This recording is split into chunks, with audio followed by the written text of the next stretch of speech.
नमस्कार. आपण आज बघणार आहोत अगदी लातूर स्पेशल मराठवाड्याचे खूप फेमस असे हे रस धिरडे.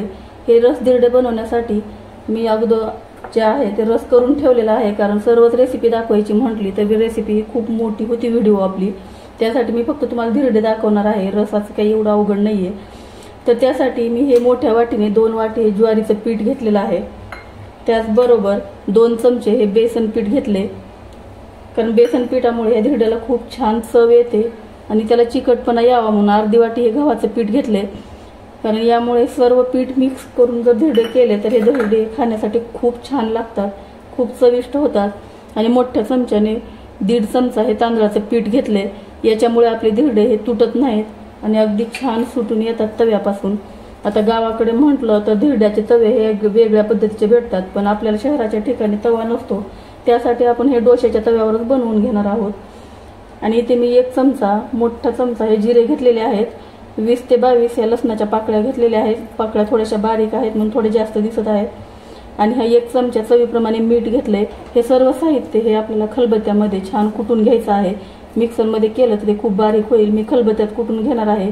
तुमच्याकडे खलबत्ता नसेल तर तुम्ही मिक्सरमध्ये बारीक करून घेतलं तरी चालेल, पण हे वाटण करून यात टाकलं तर या धिरड्याची चव ही अगदी दुप्पट तिप्पट वाढते. इथे मी घेतलेलं लसूण, मीठ आणि जिरे हे बारीक छान कुटून घेतलेलं आहे. हे पण यातच टाकून घ्यायचं.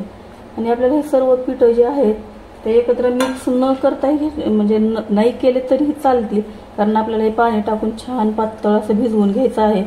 त्यामुळे हे पीठ अगदी पाणी टाकल्याच्या नंतर हे एकजीव होणारच आहेत. त्यासाठी काही अगोदर मिक्स करत बसण्याची गरज नाही. आणि याला जे आपण जेव्हा हे धिरड्याचं पीठ मिक्स करतो त्यावेळेस नेहमी हातानेच मिक्स करायचं, कारण जेव्हा आपण हाताने हे पीठ मिक्स करतो तेव्हा आपल्याला लक्षात येतं की आपल्याला किती पातळ हवं आहे आणि किती घट्ट हवं आहे. त्यासाठी मी पूर्ण पीठ हे अगदी लागेल तितकं पाणी टाकून हातानेच मिक्स करून घेत आहे. इथे तुम्ही बघू शकताय मी पीठ अगदी छान असं पातळ करून घेतले. याच्यापेक्षा आणखीन थोडंसं पातळ करायचं आहे. तुम्ही बघू शकताय जास्त घट्ट झालं पीठ तर ते धिरडे एकदम जाड होतात आणि आपल्याला जाड धिरडे हे अगदी पिठाळ लागतात. ते खायला अजिबात छान लागत नाही. तुम्ही बघू शकताय यात मी आणखीन थोडंसं 1 अर्धी वाटी पाणी टाकून हे पीठ आणखीन थोडंसं पातळ करून घेणार आहे. इथे तुम्ही बघू शकताय मी या पद्धतीने अगदी पातळ असं पीठ करून घेतले. पहा तुम्हाला दाखवते मी, कारण पीठ आपण जेव्हा हातावरून सोडतो तर तेव्हा अगदी पातळ हे पीठ एकदम छान धिरडे पसरतात. तुम्ही बघू शकता पीठ हे तयार झालेलं आहे. हे पहा असं अशा पद्धतीने आपल्याला पीठ तयार करून घ्यायचं आहे. या ठिकाणी मी आता अर्धा चमचा हळद टाकून घेणार आहे, कारण मी अगोदर हळद टाकायची विसरले होते. तुम्हाला जर आवडत नसेल तर तुम्ही हळद स्किप केली तरी चालेल. मी ही दरवेळेस हळद टाकत नाही, पण आता रेसिपी दाखवायची म्हणून मी यात हळद टाकून घेत आहे, कारण हळदीमुळे या धिरड्याला थोडासा पिवळा कलर येतो आणि नाही टाकली तर ते एकदम पांढरे दिसतात. या ठिकाणी आपल्याला आता मीठ पण चेक करायचं आहे. जर तुम्हाला या ठिकाणी मीठ कमी वाटलं तर तुम्ही वरतून मीठ टाकून घ्या. या ठिकाणी इथे आपलं पीठ एकदम छान असं तयार झालेलं आहे आणि मला मीठ पण अजिबात लागणार नाही. यावर झाकण ठेवून अगदी 5 मिनिटं हे पीठ आपल्याला बाजूला ठेवून द्यायचं. तोपर्यंत आपण पॅन गरम करायला ठेवू.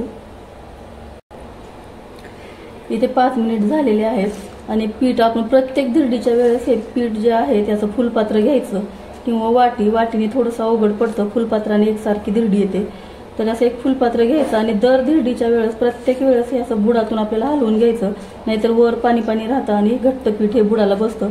प्रत्येक वेळेस असं हलवूनच घ्यायचं. इकडे मी पॅन पण गरम करायला ठेवलेला आहे. हे पॅन पण आपला गरम झालाय. आता लगेच आपल्याला धिरडे बनवून घ्यायचे आहेत. पॅन अगदी छान असा गरम झालाय. पॅनला छान असं तेल लावून घ्यायचं. तुमच्याकडे जरी तेल लावायचा ब्रश नसेल तर तुम्ही या ठिकाणी कांद्याने तेल लावून घ्यायचं. कांदा अर्धा कट करायचा आणि एक साईडने त्याला चमचा खोचायचा आणि त्या कांद्याने असं छान तेल हे लावून घ्यायचं. माझ्याकडे हे डोशाचा तवा नाही, हा पॅन आहे. हा पॅनच मी 2 in 1 वापरते, पण पॅन मोठा आहे. डोशाचा तवा नसल्यामुळे माझे सगळे काम हा पॅन भागवून घेतो. तुमच्याकडे डोशाचा तवा असेल तर तुम्ही डोशाच्या तव्यात हे धिरडे बनवून घ्या. आता तेल लावल्याच्या नंतर हे छान असे आपल्याला धिरडे सोडायचे. धिरडे सोडते वेळेस अगोदर बाजूने सोडायचे आणि नंतरच मध्ये सोडायचे.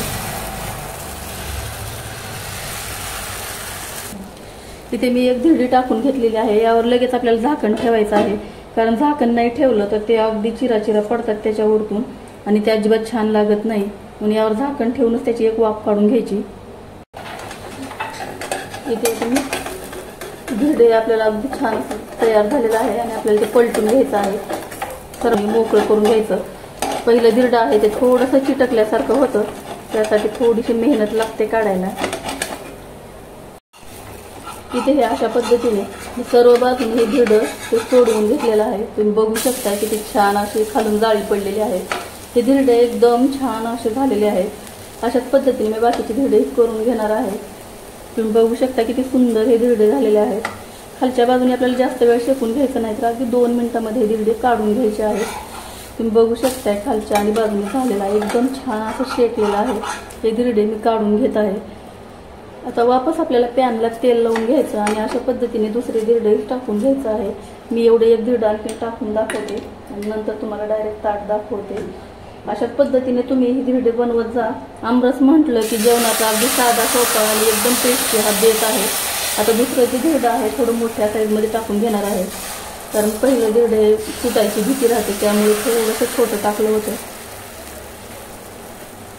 इथे बघू शकता एवढं मोठं धिरडं टाकून देखील एकदम छान असं हे पॅनपासून सुटलेलं आहे. अशा पद्धतीने बाकीचे धिरडे करणार आहे. किती छान झालेले आहेत धिरडे आणि खालून तर एकदम छान भाजलेत. अगदी आपल्याला असेच भाजून घ्यायचे आहेत धिरडे. आपलं हे पण धिरडं तयार झाले. आता मी बाकीचे सर्व धिरडे या पद्धतीनेच बनवून घेणार आहे. इथे तुम्ही बघू शकताय की सगळे धिरडे मी बनवून घेतलेले आहेत. एकन एक धिरडी एकदम छान आणि सुटसुटीत झालेली आहे. तुम्ही बघू शकता किती सुंदर ही धिरडी झालेली आहे. अशाच पद्धतीने मी सर्व पिठाच्या ह्या सगळ्या धिरड्या करून घेतलेल्या आहेत. ह्या धिरड्या ज्या आहेत ते बनवण्यासाठी खूप सोप्या आहेत आणि फटाफट होणारी रेसिपी आहे. खायला तर खूप टेस्टी लागते, हेल्दी आहे, पौष्टिक आहे, कारण आपण ही ज्वारीच्या पिठापासून तयार केलेली आहे. यासोबत मी असं घट्ट असा रस बनवून घेतलेला आहे. हे रस आणि धिरडे मी तुम्हाला सर्व करून दाखवते. मस्त असे हे रस धिरडे, ह्या रसासोबत हे धिरडे खाण्यासाठी खूप छान लागतात. जर तुमचे धिरडे शेवटपर्यंत तुटायला लागले, 1 2 3 असे जर धिरडे तुटले तर आपण नंतर त्यामध्ये थोडं आणखीन जास्त हे तांदळाचं पीठ मिक्स करायचं, कारण तांदळाच्या पिठामुळे हे धिरडे एकदम छान तव्यापासून सुटतात. हे जे आहे आपलं रस धिरडीचं ताट हे पूर्ण तयार झालेलं आहे. यासोबत तुम्हाला जर हवा असेल तोंडी लावायसाठी तर शेंगदाण्याची चटणी किंवा बेसन बनवून घेऊ शकता. हे आपलं हे रस धिरड्यात तयार आहे. तुम्हाला जर ही रस धिरडीची रेसिपी आवडली असेल तर रेसिपीला लाईक करा, शेअर करा. चॅनलवर पहिली वेळ असाल तर चॅनलला सबस्क्राईब करा. व्हिडिओ पाहिल्याबद्दल धन्यवाद. थँक्यू.